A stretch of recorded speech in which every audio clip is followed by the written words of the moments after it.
Yo, I just got back from Morocco and it was such an amazing trip. Hey guys, good morning. We just got here.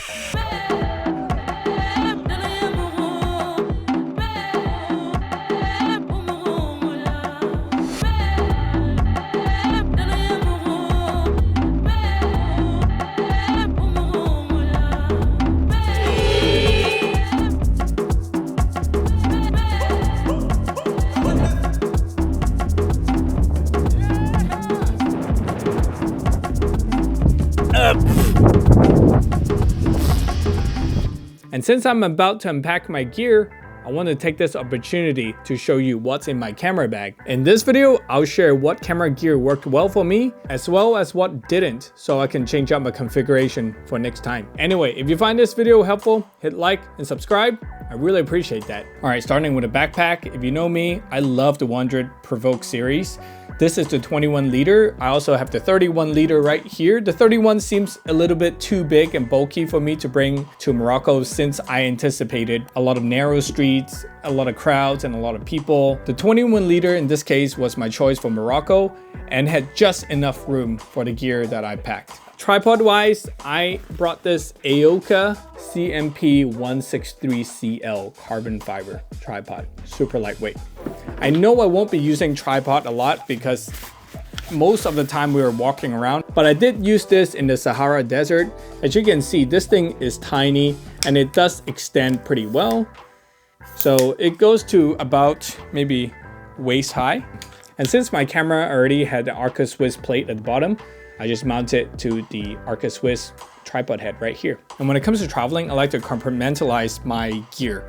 So I will have a tech bag like this. This is by Ulanzi. I find this size just perfect for me. It has my power bank, it has my hard drive in it. It has all the USB-C cables that you can think of. I'll show you guys, it's a bit of a mess, but it pretty much contains all of the mess.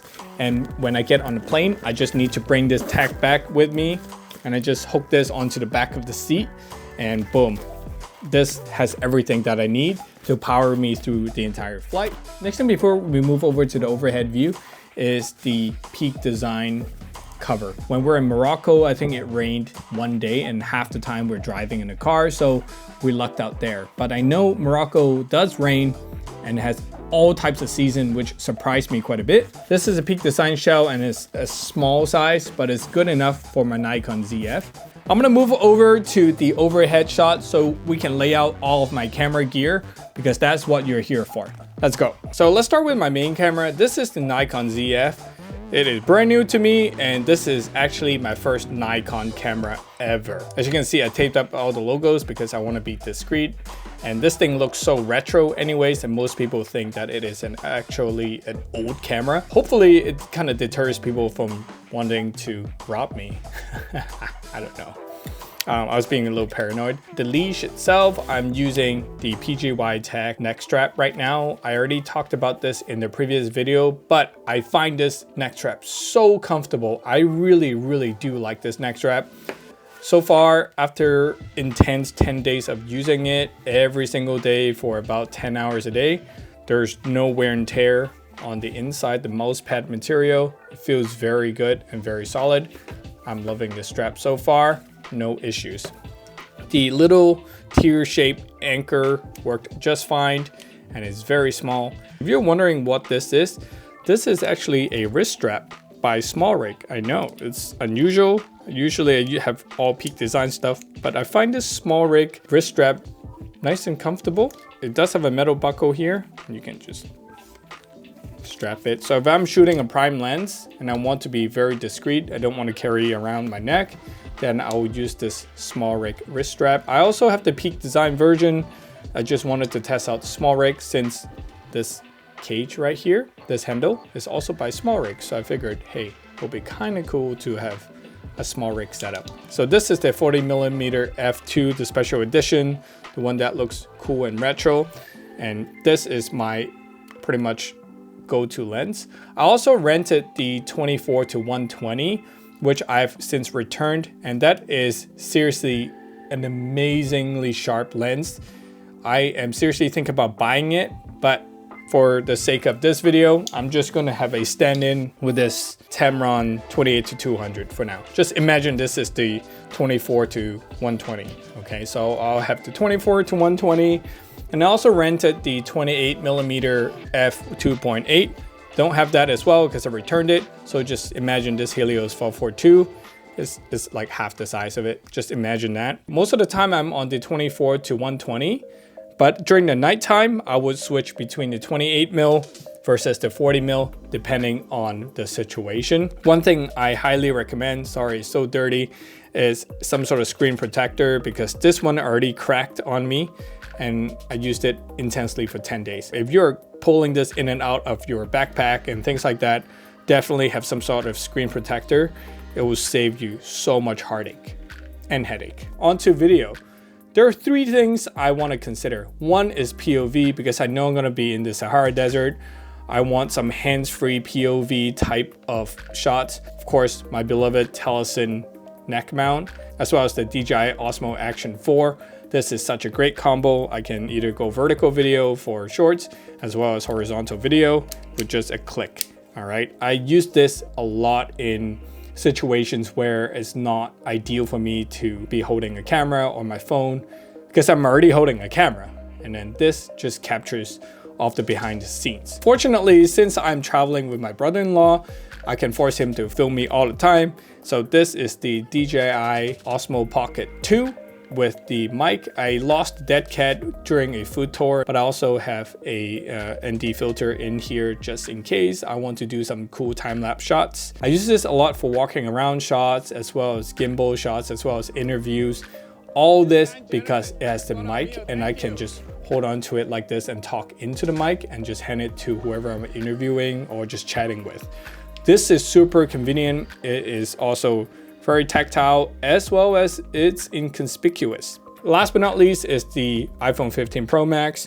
This, I have it in my pocket, so whenever I need a quick shot, I just whip this out and I turn on the Blackmagic app and boom. And I'm currently shooting in H.265 under Apple Lock color space. So it will give me the flat color profile without the gigantic file size. Well, sometimes when you're shooting on an iPhone, you still want good audio.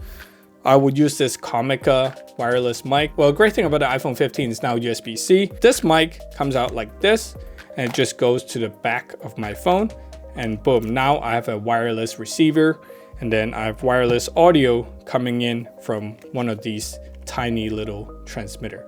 Sound quality is really great, especially for the size and weight ratio. This is awesome. It's really gonna up your cell phone game. That shot's right now. It's on top of the camel. Amazing.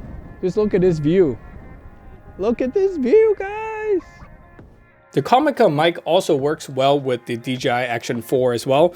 Although a caveat is that it will eat up your DJI Action 4 battery a little bit quicker. It barely fits, but it does fit.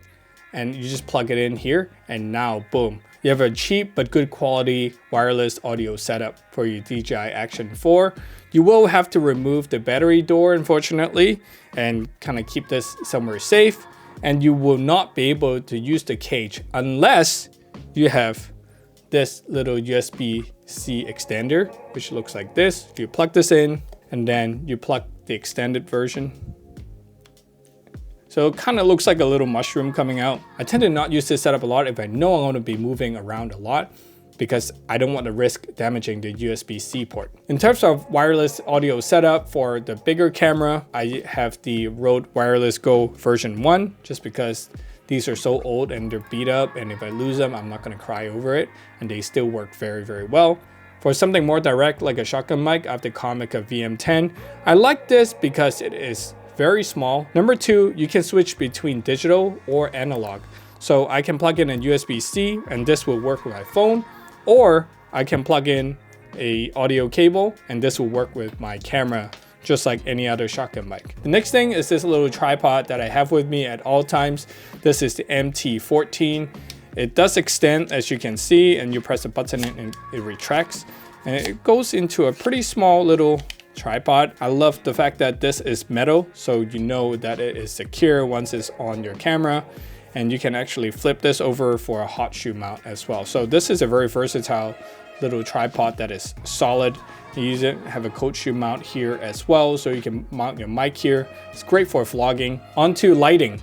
I didn't have too much lighting with me because, you know, it's a travel photography trip. And I did have this VGym, I think it's also by Ulanzi, the VL120 RGB light. This thing is very bright, and in certain scenarios, you just need that extra kick. This little light panel weighs nothing, but it has good battery life, and it gives you a lot of different options when it comes to, you know, lighting conditions. Since it's RGB, you have the full spectrum of color that you can adjust as well. Amazing. Onto battery management. This is the Energon 2 battery dual charger. This thing is nice because it uses USB-C. Everything I own charges through USB-C, including my iPhone now. Thank God. This came in clutch because charging in camera is super slow. Charging here through USB-C is much faster. And then when it comes to plug in, I have this Anker super fast charger. I know this is fast enough because this can power up my MacBook Pro, and I think it does have a quick charge 3.0. And not to mention, this cable is such a lifesaver. Now this is a charging cable. I bought this in Hong Kong, so it's going to be hard for me to find a link for it. But just know that you should get yourself some sort of cable that has multiple plugs. This one cable alone has one micro USB, 2 USB-Cs, and then a lightning cable. Since I was traveling to North Africa, they used the European plug. Something like this is also super useful. So I would plug this into here, and I would charge to here. And because this also have a couple USB-A adapters here, I will be charging through here as well with some of the other cables. When it comes to wellness, I have this little quick first aid kit that contains painkillers, mint, you know, Tide wipes, hand sanitizers, just in case I need any type of very quick first aid. All right, so that's pretty much all of my camera gear that fits in my backpack. Of course, I have spare SD cards and micro SD cards and all that, so I'm not even gonna show that here. The thing that I would change the most out of this whole trip, because this camera is still relatively big, I would probably bring another camera like my Ricoh GR3 with me, because this is so much more discreet. It's an APS-C sensor size, and it's also a 28mm. So if anything, I'll probably just bring this guy and not the 28mm. I'll just take this away. I'll do a setup like the Ricoh GR3 for ultimate street, relax, wide angle. And then I have the 40mm for street portraits, photography, low light. And then the 24 to 120 for everything else. I think that would be my ultimate setup. In terms of carrying this gear in a more versatile way, instead of using something like this to force everything to fit, and lesson learned, and I paid for it because I scratched the back of my Action 4 screen. Instead of trying to save space, I would bring a bigger bag like this. This is my Peak Design 5-liter, and this can very comfortably fit everything in here plus more. That's it. I would not change the trip at all. I'll just change, if anything, bring a bigger sling bag. Another sling bag I'm also looking into is this Hex Mini Sling. Now I feel like this Hex Mini Sling would be the bare bone minimum sling that I can bring, which will be able to fit this camera setup here plus a prime lens or my Ricoh GR3 on the side. So this could be an option as well. It's a very small sling. It's only 3 liter, but this thing is really well made. It is water resistant. Don't dunk this in a pool, but in light rain, this is going to be just fine. So this is something I'm looking into testing out, and I might actually do a review on it as well. This is the black camel. All right,